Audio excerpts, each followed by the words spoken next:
미국은 44일 전에 이란과의 전쟁을 시작했습니다. 그리고 도널드 트럼프와 미국 정부는 중동에서 승리를 주장하고 있지만 우리는 이 상황의 단순한 현실을 이해해야 합니다. 이란은 전쟁이 시작될 때보다 오늘날 훨씬 더 강한 위치에 있습니다. 그리고 앞으로 수십 년 동안 역사가들은 이 갈등을 지정학의 전환점으로 되돌아볼 것입니다. 왜냐하면 이론적으로 이란은 미국과 경쟁할 수 없었어야 했기 때문입니다. 미국 군대는 더 크고 더 강하며 더 발전되어 있습니다.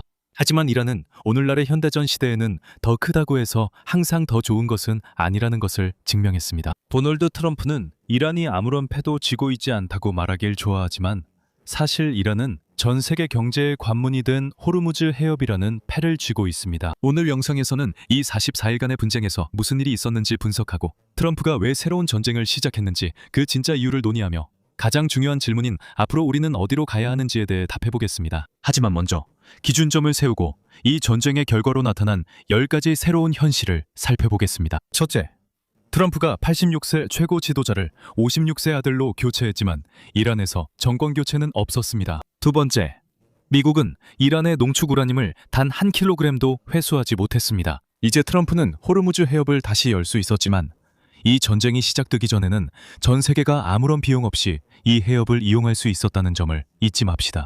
이제 각국은 이란 통제 아래 선박 한 척당 200만 달러의 통행료를 내야 합니다.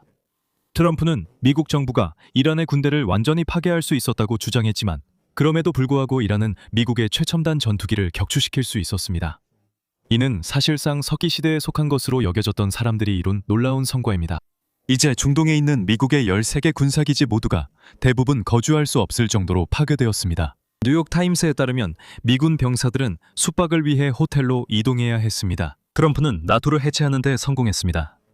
유럽에 있는 미국의 가장 가까운 동맹국들이 군대를 파견하지 않았고 미국의 중동에서의 새로운 전쟁을 지원하는 것을 거부했기 때문입니다. 트럼프는 이란 시민들이 다시 테헤란 거리로 나와 시위하게 만드는 데는 성공했지만 이번에는 그들이 정부를 지지하는 시위를 벌이고 있었습니다. 트럼프는 미국 정부가 쿠르드족에 무기를 제공해 이란에서 혼란을 일으키려 했다고 밝혔지만 쿠르드족은 이를 거부하고 미국 대통령이 준 신형 무기만 보유했습니다. 트럼프는 치솟는 유가와 인플레이션으로 모든 미국인들의 생활비를 올리는데 성공했습니다.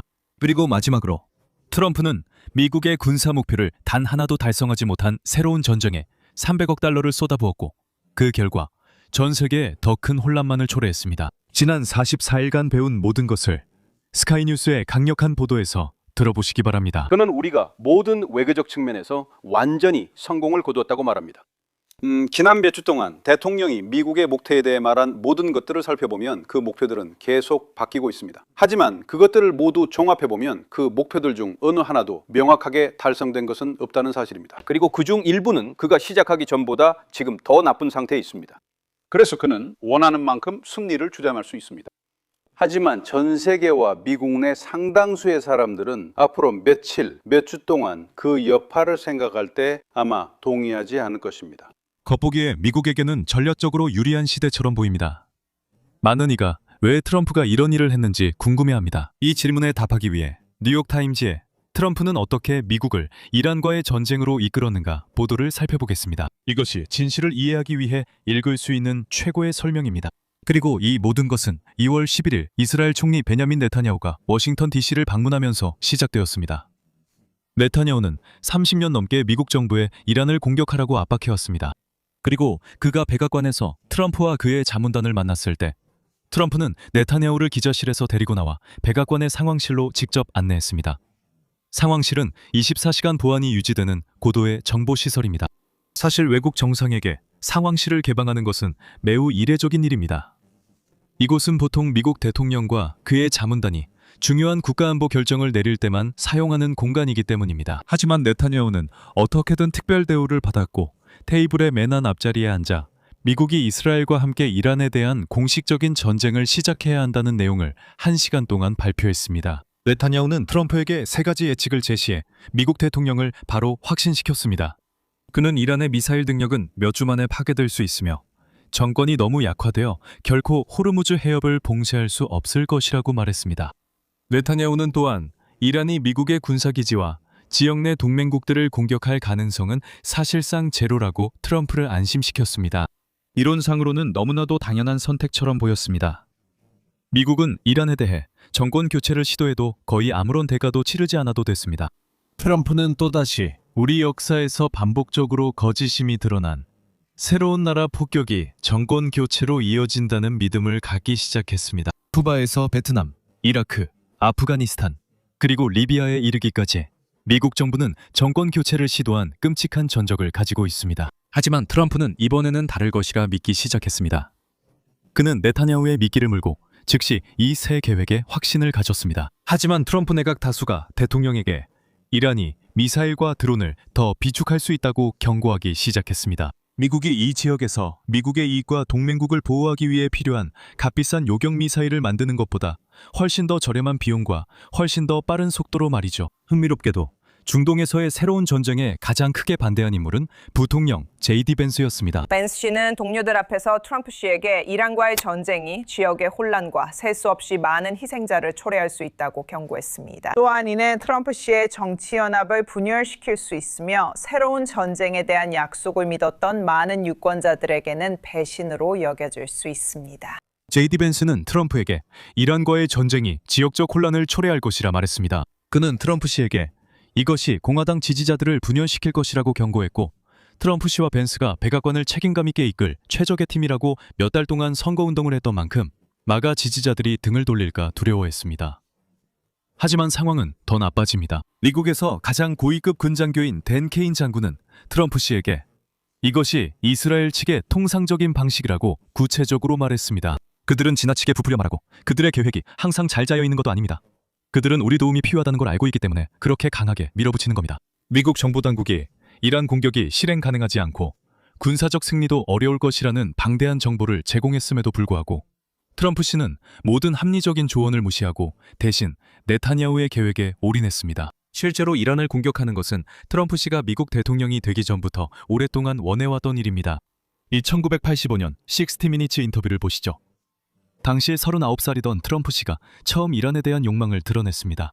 왜 우리는 해안가에 있는 그들의 석유 일부를 차지하러 못 들어가는 거죠? 어떻게 하실 건가요? 해병대 파견이나 전쟁 위험은 감수하시겠어요? 이란은 그들이 가지게 두고 우리는 그들의 석유를 가져오면 됩니다. 어떻게요? 어떻게요? 제 말은 우리가 전쟁을 원하는 건가요? 우리가 지금 무슨 말을 한 건가요?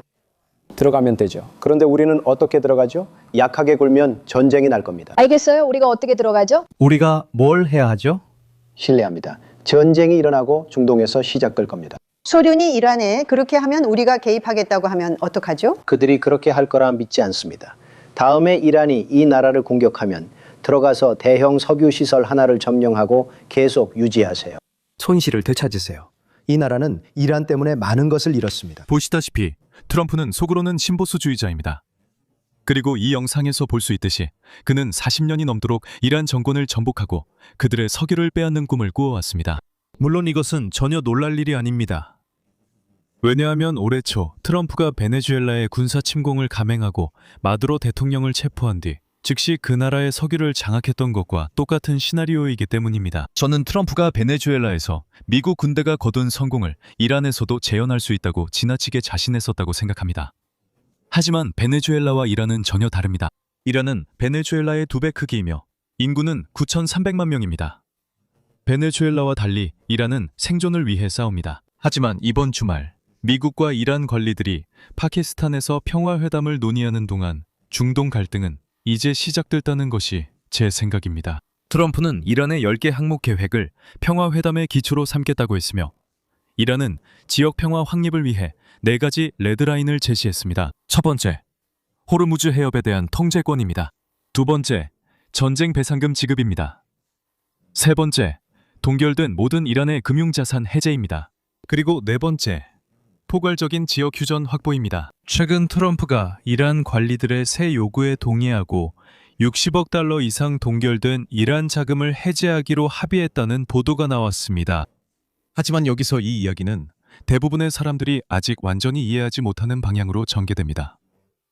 전쟁 종료는 미국 정부만의 결정이 아니며 이란도 발언권이 있습니다. 그리고 모든 증거는 이란이 실제로 이 갈등을 끝낼 만한 동기가 거의 없을 수도 있음을 시사합니다. 이란의 영향력이 커지고 있으며 호르무즈 해협은 여전히 세계 경제의 핵심 병목지입니다. 그리고 유가가 오르고 공급망이 압박을 받으며 더 광범위한 경제 침체의 위험이 커지는 상황에서 이란은 더 이상 고립되어 있지 않습니다. 이란은 이 위기가 오래 지속될수록 자신의 입지가 더 좋아진다는 것을 알고 있습니다. 왜냐하면 지금 전쟁을 끝내는 것은 오히려 이란의 이익에 반하기 때문입니다. 그것은 유가를 낮추고 세계 시장을 안정시키며 미국에 대한 경제적 압박을 줄이고 궁극적으로 도널드 트럼프에게 정치적 승리를 안겨줄 것입니다. 이란 입장에선 그런 결과가 말이 안 됩니다. 합리적인 전략은 그 반대입니다. 위기를 장기화하고 전 세계 경제적 압박을 높이며 유럽, 인도, 아시아의 주요 경제국들이 미국에 대한 의존을 분산하기 시작하고 새로운 현실에 적응하도록 강요하는 것입니다. 우리는 실제로 전통적인 군사적 우위가 아니라 지리, 에너지 통제, 그리고 전 세계 경제에 대규모로 영향을 미칠 수 있는 능력을 기반으로 한 새로운 글로벌 권력의 중심이 실시간으로 등장하는 것을 목격하고 있을지도 모릅니다. 우리는 지금 캐나다 레브라도에 있습니다. 바다 건너 그린란드가 있고 이곳은 세계에서 가장 접근하기 어려운 곳 중 하나입니다. 여기 오는데 3일 걸렸고 비행기도 여러 번 타며 많은 모험을 했습니다. 너무 외진 곳이라 실제로 가려면 스노모빌을 타야 합니다. 오늘 유튜브 영상에서는 여러분께 사가메탈스의 뒷이야기를 보여드릴 예정입니다. 사가메탈스는 최고의 팀과 뛰어난 지질학자들을 보유해 매우 뛰어납니다. 하지만 다시 말해서 우리는 지금 북미 전체에서 잠재적으로 가장 큰 티타늄 광산 중 하나 위에 서 있습니다. 오늘은 현장을 자세히 보여드리며 이 회사의 모든 것과 앞으로 세계 경제에 미칠 영향에 대해 설명하겠습니다. 자, 마이크, 오늘 어디로 가는 거야? 트로포존에 올라가 시추 프로그램 진행 위치를 확인하러 가는 중이야. 좋아, 가자. 그래, 해보자. 자, 여러분, 우리가 지금 있는 이 산 꼭대기에는 노레드 레이더 경보기지가 있습니다. 마이크, 우리가 얼마나 넓은 지역에 있는지 좀 설명해 줄래? 이 프로젝트의 규모가 얼마나 큰지, 그리고 여러분이 어떤 것들을 가지고 있는지 설명해 주세요. 네. 지금 우리는 레이더 프로젝트에 있습니다. 우리는 특히 트래퍼 존 안에 있습니다. 우리가 시작한 곳은 트래퍼 노스라고 부르는 곳입니다. 그리고 우리는 트래퍼존의 남쪽 끝인 트래퍼 사우스까지 내려왔습니다. 그리고 이 전체 존은 약 3km에 걸친 산화물층의 연장 구간을 나타냅니다. 이해를 돕자면 저기 보이는 레이더 기지가 바로 호크아이 존이 있는 곳입니다. 그곳이 바로 우리가 2025년 1월부터 3월까지 첫 번째 시추 프로그램을 진행했던 곳입니다. 이 프로젝트에서 찾고 있는 티타늄, 바라듐, 철이 실제로 시스템에 있음을 입증한 개념 증명이었고 결과도 매우 성공적이었습니다. 그래서 우리가 오늘 트래퍼존에 온 이유죠. 그만큼 큰 성공이었습니다. 그리고 이미 트래퍼존에서 시추를 시작한 첫 2분기 동안에도 다시 한번 엄청난 성공을 거뒀습니다. 25개 시추공 모두에서 산화 광물화를 포착했는데 이게 바로 우리가 목표로 하는 것입니다. 이 3km 구간을 보면 실제로 말발굽 모양으로 휘어져서 우리 광구의 남쪽 부분으로 내려갔다가 저기 레이더 기지 근처로 다시 올라가 호크아이 존까지 이어집니다. 그게 약 16km에 해당합니다. 그리고 우리가 실제로 여기 와보니 이게 얼마나 엄청나게 거대한지 직접 눈으로 확인할 수 있습니다. 안녕하세요, 여러분. 저희는 시추 현장으로 가는 중이며 마이크와 함께 있습니다. 마이크, 현재 보고 있는 것 설명해 주세요. 네, 저희는 트래퍼 트레이를 걷고 있고 이것이 비상 대피용 텐트입니다. 이 텐트는 밤에나 시추 작업 중에 무슨 일이 생겼을 때 피난처가 필요하면 들어와서 머물 수 있도록 설치되어 있습니다. 반대편에는 파이프와 난방을 위한 작은 난로가 있습니다. 그리고 작업자들이 쉴 때나 저녁 식사 같은 걸 할 때 이 안으로 들어옵니다. 그러니까 여기 라브라도르의 울창한 깊은 숲에서 얼마나 상황이 심각한지 그리고 한겨울에 시추 작업을 진행하는 게 얼마나 힘든 일인지 정말 강조하는 거죠. 그렇죠? 우리가 이 구멍들을 부채꼴로 뚫는 이유는 자원을 개발할 때 지하에 있는 큐브처럼 생각해야 하기 때문입니다. 맞아요. 45도 각도로 구멍 하나만 뚫으면 안 돼요. 같은 위치, 같은 방식으로 70도 경사로 두 번째 구멍을 뚫어야 쌈디 모델이 어떻게 생겼는지 형태를 잡아갈 수 있습니다. 알겠습니다. 네. 환상적이네요. 그리고 지금 우리가 있는 곳은 30번 시추공입니다. 그래서 R0030입니다. 본질적으로 이 패드는 트래퍼 사우스의 가장 남쪽 끝에 위치해 있습니다. 좋아요. 그리고 지금까지 여기서 한 일, 파커가 한 일은 처음 23m까지 코어를 뽑아낸 것입니다. 아직 목표지대에 도달하진 않았지만 여기 보이는 것이 모함인 가브로 노라이트입니다. 그리고 앞으로 약 30m 더 들어가면 자철석 구역에 도달해 그 그곳에서 이 시스템 내 티타늄, 바나듐, 철을 발견할 수 있을 것입니다. 우리는 RDS 00 그리고 시추공 번호, 박스 번호를 적습니다. 박스가 가득 차면 항상 뚜껑을 덮고 포장해서 밖으로 가져갑니다. 그래서 다음번에 여기서 시추를 할 때는 이 박스를 다 채우고 2줄을 들어 올리고 2줄로 들어와서 박스를 정렬한 다음 이 박스를 포장해서 안에 넣고 다음 시추를 준비할 것입니다. 환상적이네요. 우리는 지금 트래퍼 노스 위에 있으며 이곳이 3km 광화대의 시작점입니다. 시추기와 트래퍼 사우스에 도착하면 가장 남쪽의 마지막 시추 패드에 있게 됩니다. 만약 이곳이 잠재력이 있다는 것이 입증된다면 이곳이 당신이 말했던 가장 큰 티타늄 매장지 중 하나가 될 수 있다고 했던 바로 그 장소인가요? 당신의 의견은 어떻습니까? 이곳이 3km에 걸친 두꺼운 사람을층 광화대이라는 것을 입증할 수 있다면 북미에서 최고 수준 중 하나로서 매우 경쟁력이 있을 것입니다. 믿기지 않네요. 오, 환상적이네요. 여러분, 사과메털슬 방문 비하인드 영상을 즐겁게 보셨길 바랍니다.